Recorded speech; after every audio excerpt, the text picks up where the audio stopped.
لو انت صانع محتوى على منصة اليوتيوب يبقى انت اكيد دلوقتي بتدور على افضل وقت لان انت تنشر الفيديوهات بتاعتك او تشاركها مع المشاهدين بتوعك على منصة اليوتيوب. وخليني النهارده اتكلم معاك ان انا مش جاي اكلمك عن محتوى واحد بس، لا انا هديك بعض المواعيد اللي انت تقدر انك تستغلها مهما كان ايه هو المحتوى بتاعك. يعني بمعنى اصح هنتكلم تقريبا عن كل المحتويات مش محتوى واحد وبس. الاهم من ده كله انك لازم تبقى عارف ان في رمضان المواعيد بتختلف شوية عن الايام العادية. يعني مثلا انت لو كنت بتنزل في الايام العادية فيديو الساعة 6 فاكيد في رمضان مش هتنزل فيديو الساعه 6 لان الساعه 6 ده بيبقى وقت الفطار. ففي رمضان الخطه بتختلف شويه. طيب ايه المواعيد اللي انا اقدر ان انا انشر فيها بحيث ان الفيديو يجيب معايا مشاهدات والفيديو يحقق معايا تفاعل بشكل كويس جدا؟ من الساعه 3 لغايه الساعه 5 ونص الميعاد ده بيبقى مناسب جدا، لان ممكن يكون حد من ستات البيوت بيتفرج مثلا او بيدور على وصفات مثلا للاكل او على وصفات سريعه او على وجبات سريعه ممكن ان هي تتعمل قبل الفطار. لو واحده مثلا ست لسه راجعه من الشغل بتاعها وعايزه ان هي تعمل اكل سريع او كل الكلام ده، فالوقت ده بيبقى مناسب جدا للمحتوى بتاع الطبخ. فمحتوى الطبخ ممكن ان انت تنشري من الساعه 3 لغايه الساعه 5 ونص، الميعاد ده هيبقى مناسب جدا ليكي. والمحتوى كمان اللي يناسبه الميعاد ده وهو المحتوى الترفيهي. طب ليه المحتوى الترفيهي؟ لان خلاص بيكون مثلا الواحد خلص الصلاه بتاعه الظهر، بعد كده دخل خلص صلاه العصر، بعد كده قعد قرا له شويه قران، بعد كده خلاص بيبدا بقى ان هو يبقى متواجد على منصه اليوتيوب ان هو يتفرج على حاجه تلهيه شويه لغايه لما يجي ميعاد الفطار. فالميعاد ده برده هيكون مناسب جدا للمحتوى الترفيهي. يبقى اصبح كده معاك من الساعه 3 لغايه الساعه 5 ونص المحتوى بتاع الطبخ والمحتوى الترفيهي. وكمان لو انت بتنشر على قناتك فيديوهات قصيره يعني فيديوهات شورتس، او انت القناه بتاعتك اصلا محتوى فيديوهات قصيره فيديوهات شورتس فقط لا غير، فانت تقدر برضو انك تنشر في الميعاد ده. لان برضو قبل الفطار ممكن الواحد ما يكونش ان هو عنده طاقه ان هو يتفرج على فيديو كبير، فيدخل على اليوتيوب يفضل ان هو يعمل سكرول كده على الفيديوهات القصيره بحيث ان هو يسلي وقته لغايه لما يجي الفطار. نيجي ندخل على الجزء الثاني من الموضوع او ندخل على المواعيد الثانيه من الساعه 10 مساء لغايه الساعه 1 صباحا. الوقت ده بيبقى مناسب جدا ان انت برضو تنشر فيه فيديوهات، لان الوقت ده بتبقى خلاص تقريبا كل الناس خلاص خلصت اللي عليها، اللي قاعد بقى ممكن ان هو بيتفرج مثلا على مسلسل، اللي قاعد بيتفرج على يوتيوب. فالوقت ده يناسب مين بقى؟ يناسب محتوى الالعاب ومحتوى الكوميديا. وكمان في الوقت ده تحديدا هتلاقي ان الفيديوهات الطويله لو انت صاحب قناه بتقدم عليها فيديوهات طويله، الفيديوهات الطويله بتنجح جدا في الوقت ده، لان خلاص بيبقى كله خلص اللي عليه، بيبقى كله بقى اللي قاعد على اليوتيوب واللي قاعد بيتفرج على التلفزيون واللي قاعد بيبحث على حاجه واللي عايز ان هو يدور على حاجه. فالوقت ده برضه هيبقى مناسب جدا لمحتوى الالعاب ومحتوى الكوميديا. ندخل على الميعاد اللي بعد كده وهو من الساعه 2 للساعه 4. من الساعه 2 للساعه 4 ده برضه ميعاد بيبقى متواجد فيه الجمهور بشكل مستمر على منصه اليوتيوب تحديدا في شهر رمضان. يعني انت قبل رمضان ممكن ما تلاحظش ان في تواجد الجمهور على منصه اليوتيوب في الميعاد ده، ولكن في رمضان هتلاقي في تواجد من الجمهور في الميعاد ده على منصه اليوتيوب، لان ده الميعاد يعتبر اللي هو بتاع السحور. فالميعاد بتاع السحور هتلاقي في ناس بتحب ان هي تتفرج على فيديوهات، ممكن ان هي تتفرج على فيديوهات دينيه، ممكن ان هي تتفرج على فيديوهات المحتويات اللي هي بتاعه البودكاست والحاجات دي. الوقت ده تحديدا يناسب جدا المحتويات بتاعه البودكاست ويناسب جدا المحتوى الديني او المحتوى اللي هو مثلا بيبقى فيه تامل معين او الكلام ده، يناسبه اللي هو من الساعه 2 للساعه 4. لان المشاهد وهو قاعد بيتسحر هتلاقيه ان هو بيحب يتفرج على الفيديوهات دي او الفيديوهات اللي من النوع ده لغايه لما يخلص السحور بتاعه. فميعاد الساعه 2 للساعه 4 يبقى كده في 3 محتويات. ايه هم؟ المحتوى الديني ومحتوى البودكاست ومحتوى كمان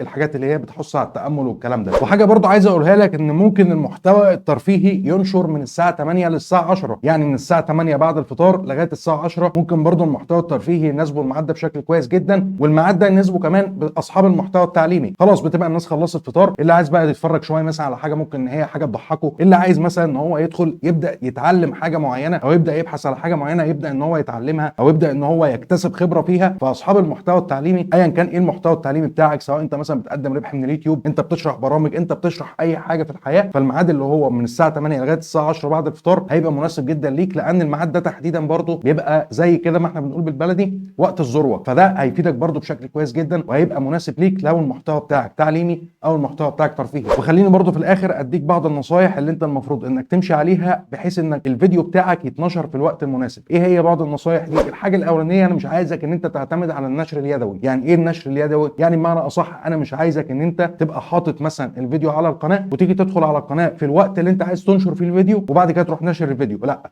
حاول انك تجدول الفيديو في الساعه المعينه اللي انت عايز انه يتنشر فيها، بحيث ان هو يتنشر فيها بشكل طبيعي، بحيث ان انت لو بتعمل حاجه او انت لو ست بيت مثلا ملخومه في حاجه او ملخومه في مطبخك او ايا كان، عشان لو نسيت او نسيتي انك تنشروا الفيديو يبقى كده خلاص اليوم راح من عليكم، وانا مش عايزكم تتحطوا في النقطه دي. فحاولوا انكم تجدولوا الفيديوهات بتاعتكم بحيث ان الفيديو يتنشر في الميعاد اللي انت محدده له في الجدوله. الحاجه رقم 2، اي فيديو انت بتعمله ايا كان ايه هو المحتوى بتاعك لازم تستخدم صوره مصغره جذابه، ولازم انك تستخدم عنوان جذاب، لان اول حاجه عين المشاهد بتقع عليها سواء في البحث او في الاقتراحات من اليوتيوب في الصفحه الرئيسيه هي العنوان والصوره المصغره. فخلي العنوان والصوره المصغره بيدوا مضمون كده عن الفيديو، او بيوحوا بمعنى اصح بالحاجه اللي انت بتقدمها جوه الفيديو، وفي نفس الوقت يبقوا جذابين، وفي نفس الوقت يبقوا ملفتين للانتباه عشان ان انت تقدر تعلي المشاهدات على قناتك، لان العنوان والصوره المصغره اكتر عوامل النجاح اللي بينجحوا الفيديو بتاعك، او بمعنى اصح عليهم عامل كبير جدا من نجاح الفيديو بتاعك او من فشل الفيديو بتاعك. الحاجه رقم 3 ودي اللي بيجهلها عدد كبير جدا من منشئين المحتوى، وهي انك لازم انك تتفاعل مع الجمهور بسرعه. يعني بمعنى اصح كده خلي اول 30 دقيقه من نشر الفيديو لو جالك تعليقات على الفيديو، وده اكيد بيحصل، لو جالك تعليقات على الفيديو اول 30 دقيقه حاول انك ترد على التعليقات دي بشكل مستمر. اي تعليق يجي لك رد عليه، اي تعليق يجي لك رد عليه. بكده انت بتوسع انتشار الفيديو، لان التفاعل على الفيديو من خلال التعليقات دي حاجه كويسه جدا سواء جات لك من المشاهد او حتى لو انت عملت عليها تعليق. يعني بمعنى اصح تعليقك يعتبر تفاعل،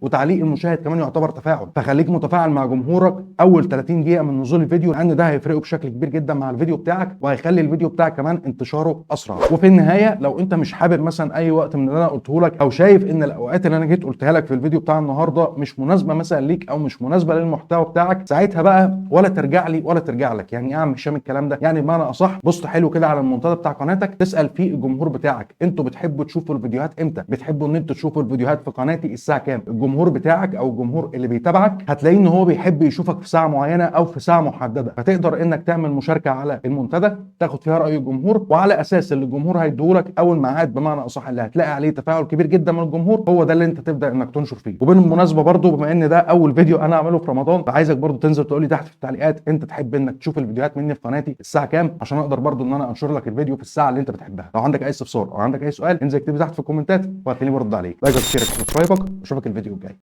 سلام.